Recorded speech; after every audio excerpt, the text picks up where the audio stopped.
Hello my friends, WhatsApp. कैसे हो आप सब लोग। तो आज हम बात करेंगे डीसी मोटर के बारे में कि डीसी मोटर क्या काम करती है, डीसी मोटर का वर्किंग प्रिंसिपल क्या है, डीसी मोटर का हम यूज़ कहाँ पर करते हैं और डीसी मोटर के एक एक पार्ट के बारे में कि किस पार्ट का क्या काम है, ये मैं आपको आज डिटेल में बताऊंगा। तो सबसे पहले जैसे कि ये मेरे पास में एक डीसी मोटर है। तो मोटर कोई भी हो, चाहे एसी की मोटर हो चाहे डीसी की मोटर हो, मोटर का काम क्या है, इलेक्ट्रिकल एनर्जी को मैकेनिकल एनर्जी में कन्वर्ट करना। तो वही ये डीसी मशीन है, वही ये काम करती है, इलेक्ट्रिक एनर्जी को मैकेनिकली एनर्जी में कन्वर्ट करती है। तो डीसी मोटर का यूज़ कहाँ पे होता है। डीसी मोटर तीन तरीके की रहती है, शंट, सीरीज, कंपाउंड मोटर। तो ज़्यादातर ये जो डीसी सीरीज मोटर है ये रेल के इंजनों में और घर में जो मिक्सर होता है वहाँ पर हमारे को जो है ये डीसी सीरीज मोटर हम यूज़ करते हैं। तो रेल के इंजनों में क्या रहता है कि वहाँ पर हमारे को स्टार्टिंग व्हील को घुमाने के लिए ज़्यादा चाहिए, तो वहाँ पर हम जो है डीसी सीरीज मोटर यूज़ करते हैं।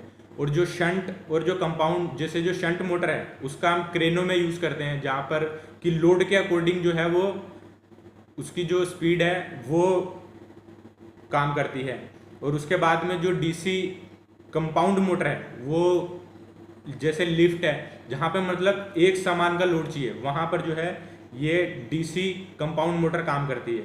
तो बाकी डीसी मोटर जो है ये इसलिए मेनली यूँ है क्योंकि स्टार्टिंग टार्क जो है वो ज़्यादा चाहिए, तो इसलिए हम जो है डीसी मोटर का यूज़ करते हैं। तो डीसी मोटर का जो वर्किंग प्रिंसिपल है ये मैं आपको बताता हूँ कि डीसी मोटर का वर्किंग प्रिंसिपल क्या है। मान लो कि डीसी मोटर कैसे काम करती है। मान लो कि ये दो मैग्नेट हैं, ठीक है। ये मैग्नेट का एक नॉर्थ पोल है और एक साउथ पोल। जैसे कि हम जानते हैं कि जैसे कि कोई भी ये नॉर्थ पोल है और साउथ पोल है, तो इसके बीच में, मैग्नेट के बीच में हमने एक कंडक्टर रख दिया, तो उस कंडक्टर पे क्या है, एक बल लगने लगता है। तो बल लगने के कारण जो है ये घूमने लगता है इस तरीके से।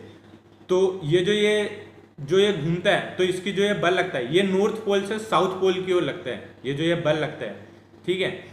तो उसी सिद्धांत पे ये काम करती है। इसमें भी मैग्नेट बनता है कि एक नॉर्थ पोल है एक साउथ पोल है, बीच में कंडक्टर रख दिया है और ये घूमने लगते हैं। इसी सिद्धांत पे हमारी ये डीसी मोटर काम करती है। तो डीसी मोटर के बारे में मैं थोड़ा सा आपको इसके ये जो स्पेक्स है ये बता देता हूँ।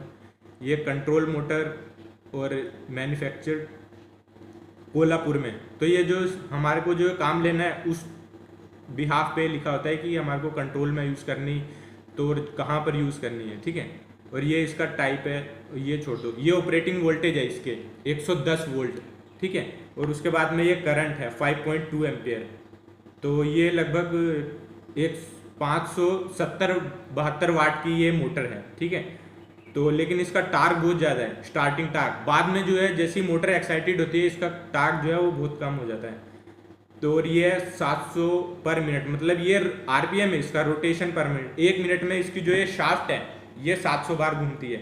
और जो ये घूमने का है, ये आजकल तो डिजिटल वाले आ गए हैं, ऐसे शाफ्ट के आगे लगाओ और वो काउंट कर देता है कि कितनी बार घूम रही है ये। वो टैकोमीटर से हम मेज़र करते हैं, ठीक है। अब मैं इसको आपको बता देता हूँ। ये जो ये बाहर की ये जो ये बॉडी है इसको हम बोलते हैं योक, ये जो ये बाहर की बॉडी है।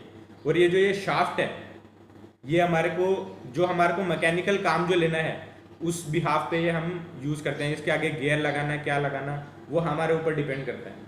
और ये कास्ट आयरन का बना होता है ये जो ये बॉडी है, ठीक है। अब मैं आपको इसके अंदर बताता हूँ क्या होता है।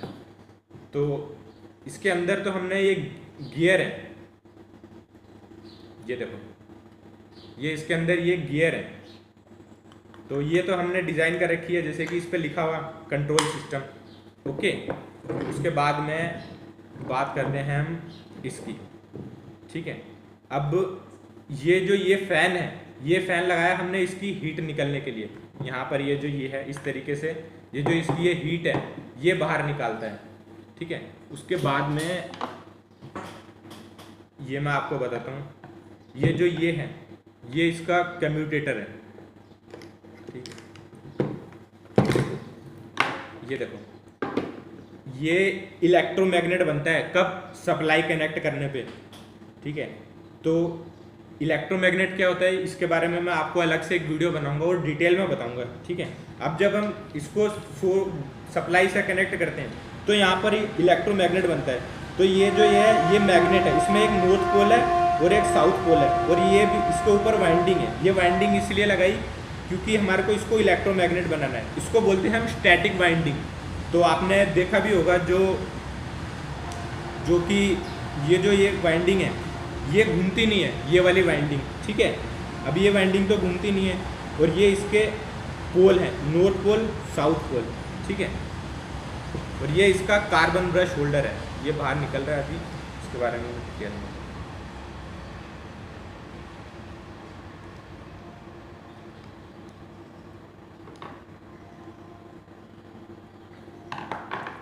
तो ये देख लो, ठीक है। अब ये डीसी मोटर के अंदर का है। तो ये जो ये है इसको हम पूरे को बोलते हैं स्टेटर, ये बाहर ये है, ठीक है। अब ये वाइंडिंग जो करंट लेती है इसको बोलते हैं हम एक्साइटेड करंट, और फील्ड करंट भी हम इसको बोलते हैं क्योंकि ये घूमती नहीं है, ठीक है। तो इसका काम है कि सप्लाई आने पे इसको इलेक्ट्रोमैग्नेट बनना। तो ये इलेक्ट्रोमैग्नेट ऐसे बनता है, और उसके बाद में जब ये आर्मेचर और रोटर इसके अंदर चला जाता है तो इस तरीके से ये घूमने लगता है, ये घूमती है। ये है आर्मेचर है, आर्मेचर और इसको हम रोटर बोलते हैं, ठीक है। अब ये तो आप जानते ही हैं शाफ्ट है, इसका काम, ये जो स्टेटर है इसका काम है इलेक्ट्रोमैग्नेट बनाना, ठीक है। इसके बारे में बता ही दिया।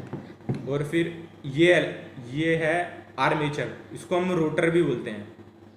तो ये जो जिसके ये केज रहता है यहाँ पर, ये केज जो है वो कास्ट आयरन का बना था, उसके ऊपर हम वाइंडिंग को लपेटते हैं। तो ये जो ये खांचे दिख रहे हैं यहाँ पे तो नहीं है, हाँ ये रे, ये आई ना नीचे से, तो इसके ऊपर हम वाइंडिंग लपेटते हैं। वाइंडिंग लपेटी, इसको आर्मेचर वाइंडिंग बोलते हैं। ये वाइंडिंग लपेटी और थोड़ा सा यहाँ छोड़ दिया, वाइंडिंग लपेटी थोड़ा सा यहाँ छोड़ दिया। ये खांचे तो इसलिए बना रखे कि हमारे को वाइंडिंग जो है इसके ऊपर हम आराम से लपेट सकें। तो और इसमें क्या है, आर्मेचर वाइंडिंग में इसकी वाइंडिंग आर्मेचर वाइंडिंग इसलिए करी कि जो ये इलेक्ट्रोमैग्नेट तो बन गया, इलेक्ट्रोमैग्नेट बनने के बाद जो है ये घूमे, इलेक्ट्रोमोटिव फोर्स जो होती है उसके कारण ये घूमती है। तो और ये पूरा लैमिनेटेड रहता है। जो ये आयरन है ना, इसको लैमिनेट इसलिए करते हैं ताकि जो हमारी एडी करंट है उसके लॉसेस कम हो। तो ये वाइंडिंग आपने क्या करा, ये जो वाइंडिंग यहाँ से चालू करी और यहाँ पर ला के छोड़ दी, थोड़ा ये पूरी लपेटी, यहाँ ला के छोड़ दी, लपेटी, यहाँ ला के छोड़ दी।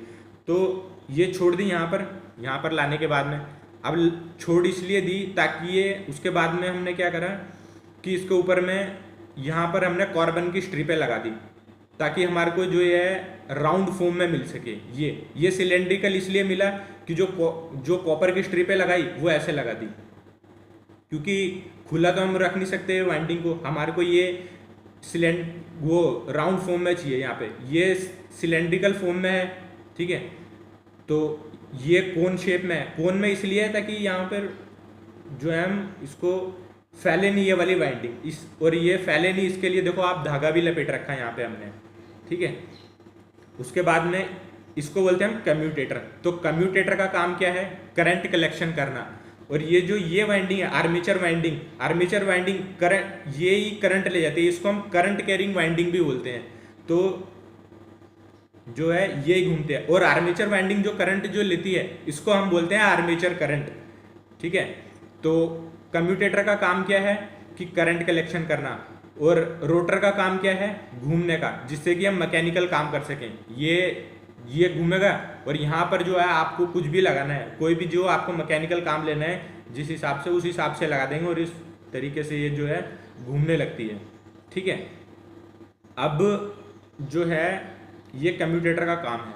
और उसके बाद में बात करेंगे हम, अगर हम यहाँ पर भी दो वायर लगा देंगे ना, डीसी के, एक पॉजिटिव लगा दिया यहाँ पर और एक नेगेटिव लगा दिया, तो भी ये घूमने लगेगी। लेकिन वो वायर हम इसलिए नहीं लगाते क्योंकि जो वायर है वो लगा देंगे तो जो हमारा जो वायर है वो भी जब हम सप्लाई इससे कनेक्ट करेंगे तो वो वायर भी घिसेगा, और वो वायर जहाँ पे घिसता रहेगा हीट होगी इसमें ज़्यादा, तो यहाँ पर कार्बन भी ज़्यादा जमेगा।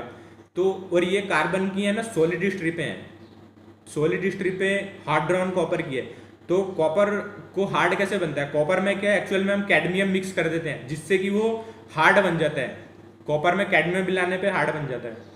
तो ठीक है, अब ये जो ये है ये इसके अंदर डाल दिया, ये स्टैटिक वाइंडिंग है, इलेक्ट्रोमैग्नेट पोल है, इलेक्ट्रोमैग्नेट के बीच में ये चुंबक बन गया कनेक्ट करने पे, और चुंबक बनने के बाद जैसे कि ये कंडक्टर हमने इसके बीच में ये डाला तो इस तरीके से ये जो ये है घूमने लगता है जब हम इसको सप्लाई से कनेक्ट करते हैं। ठीक है, अब उसके बाद में बचता है ये आपका कार्बन ब्रश। ठीक है, इस साइड तो नहीं है, इसका ये मिस है, अंदर कहीं पे रखा होगा। तो ये है कार्बन ब्रश। तो ये कार्बन ब्रश का एक्चुअल में कार्बन का बना होता है। तो और ये जो ये है कार्बन ब्रश होल्डर। ठीक है, ये आपको मैं बताता हूँ कार्बन ब्रश कैसा रहता है। ये देखो, ये कार्बन ब्रश है, ये कार्बन और ग्रेफाइट का बना होता है। ठीक है, तो ये कार्बन ब्रश, ये जो है कम्यूटेटर पे ये कार्बन ब्रश प्रेशर दे के रखता है, क्योंकि मैंने पहले भी बताया आपको कि हम जो है वायर डायरेक्ट नहीं लगाते। तो अब ये कम्यूटेटर के ये जो ये कार्बन ब्रश जो लगाया इसके थ्रू क्या है ये प्रेशर दे के रखेगा। तो प्रेशर दे रखने, जैसे ये प्रेशर दे के रखता है तो प्रेशर दे के रखने के बाद जो है ये उसको जो है कम्यूटेटर को आसानी से जो है उस पर घूम जाता है, क्योंकि ये भी कंडक्टर है। जो ये कार्बन है, कार्बन कंडक्टर और इंसुलेटर दोनों का काम करता है। कहीं कहीं पे इंसुलेटर भी रहता है और कहीं कहीं पे कार्बन जो है कंडक्टर भी रहता है। तो ये आपकी डीसी मशीन इस तरीके से काम करती है। तो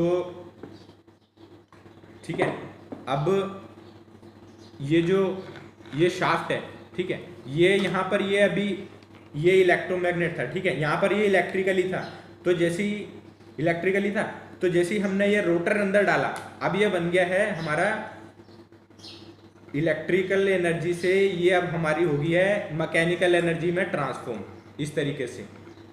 तो ये डीसी मोटर इस तरीके से काम करती है। और जो ये डीसी मोटर है हमेशा याद रखना जहाँ पर स्टार्टिंग टार्क ज़्यादा चाहिए वहीं पर हम इसको यूज़ करेंगे। ठीक है, अब ये मोटर तो सर्किट ब्रेकर की मोटर है, तो और ये तो छोटी मोटर है, इससे बड़ी मोटर भी रहती है। ये मोटर स्प्रिंग को चार्ज करने के लिए लगाई जाती है जो सर्किट ब्रेकर के अंदर होता है। तो बस ये डीसी मोटर का यही काम है। तो ये वीडियो आपको कैसा लगा आप मेरे को ज़रूर बताओ कमेंट में, और अगर आपको मेरा चैनल अच्छा लगा तो इसको सब्सक्राइब करें। और आगे मैं आपको बहुत अच्छे अच्छे वीडियो डालूंगा जो कि इलेक्ट्रिकल से रिलेटेड हैं। So guys keep rocking till then, bye bye.